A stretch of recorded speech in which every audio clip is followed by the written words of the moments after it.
Hello, and welcome to our discussion on the statement of cash flows. The statement of cash flows is a very important financial statement that generally follows the income statement and the balance sheet. Some would argue cash is king, and the cash flow statement is the most important statement that captures cash flows relevant to valuing a stock or understanding the solvency of a firm. This is the only financial statement that categorizes transactions of a firm during a period into specific activities, such as operating activities, investing activities, and financing activities.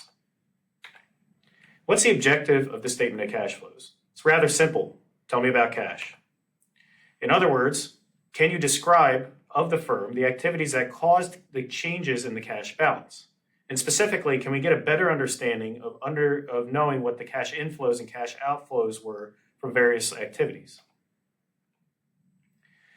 The operating section of the cash flows can be presented using a direct or indirect method, whereas the investing and financing sections simply use a direct method, i.e., when we record cash inflows from the issuance of stock under the financing section, they tell you directly how much cash was received for the issuances of those shares.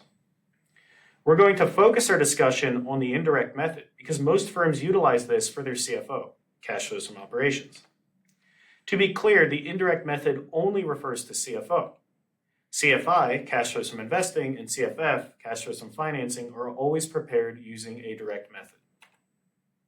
Let's get some preliminaries down to set some ground rules for the preparation of the financial statements cash flows. While classifying activities are usually straightforward, issuing debt, it's part of financing, some classifications might be a little bit more challenging to understand. For example, why isn't accounts payable a part of operations, whereas short-term debt is a part of financing? Aren't accounts payable a supplier financing? The usual criteria here for liabilities in particular is whether or not we're charged interest for that financing. Because we never really have interest for accounts payable, those are going to be classified as operations.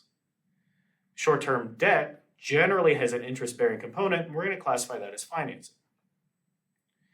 Why is inventory operating in PP&E investing? Don't we invest in inventory for future firm value, and don't we use PP&E for operating activities? Here, for our asset side, the criteria is generally going to be a long-term versus short-term nature of the activity. Because we expect to sell inventory within the next period, and because we expect to utilize PP&E for many future periods, we're going to separate these into operating and investing respectively because of the nature of the timing of those activities. When thinking about the indirect method, this method applies again only to the operating section of the statement of cash flows. We're going to try to reconcile net income with the cash components of net income, i.e., we're going to take out the non-cash pieces. The logic here is that net income, simplified as revenues minus expenses, contain both cash and non-cash components. Revenues might have cash and credit for any sales that you have made. In addition, net income may contain some non-operating activities, such as gains or losses on the sale of securities and PP&E.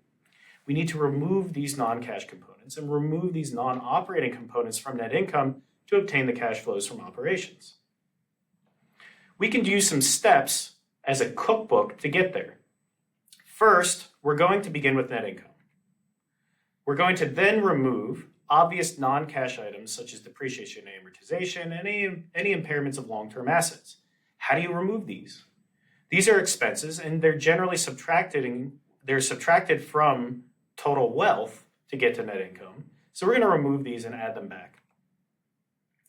Step 3, remove any non-operating items such as gains or losses on the sale of PP&E, investments, or early repayment of debt.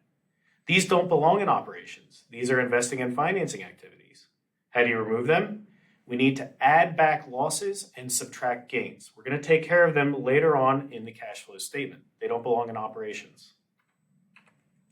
Finally, in step 4, we're going to remove the non-cash items in operating activities and use changes in those operating assets and liabilities to our benefit in figuring out the non-cash components.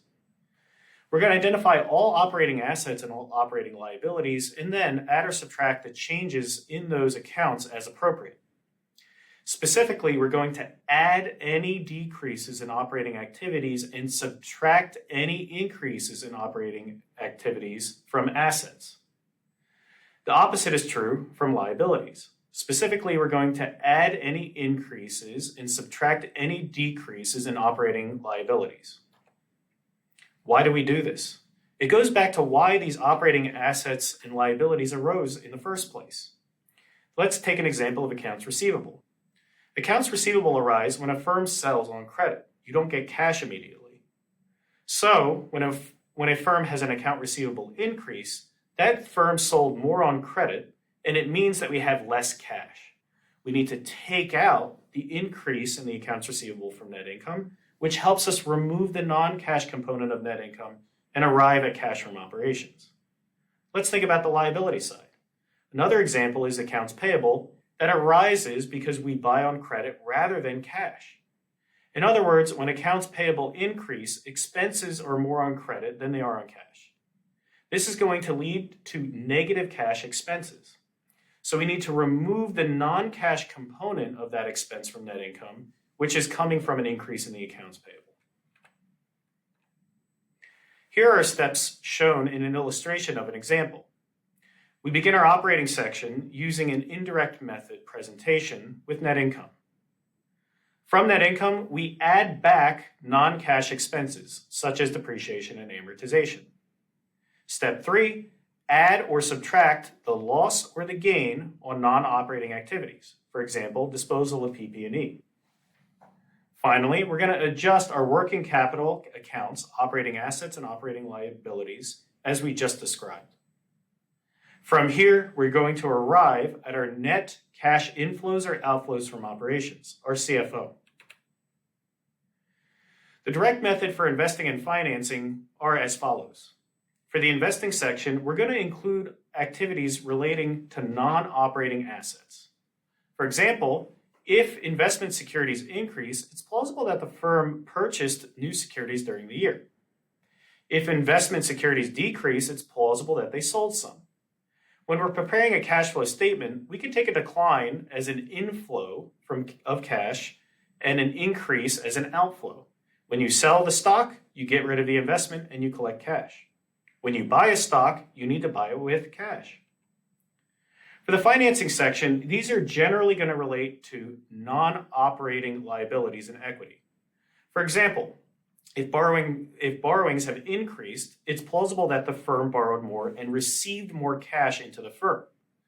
If borrowings declined, we have likely repaid it. You can make a similar argument for stockholders' equity. Here's putting it all together in a generalized example. Again, we begin with net income. We add non-cash expenses such as depreciation, amortization. We add back gains or losses from non-operating activities such as that of PP&E. Then we have adjustments for our working capital accounts in our operating assets and our operating liabilities. We then present our CFI, cash flows from investing. We may have some examples here such as purchases of investments that are going to decrease our cash and proceeds from the sale of securities which will increase our cash. Finally, we wrap up the cash flow statement by talking about activities from financing. We may have a repayment of debt, and that will decrease our total cash. We may issue some common stock, and that's going to increase our cash.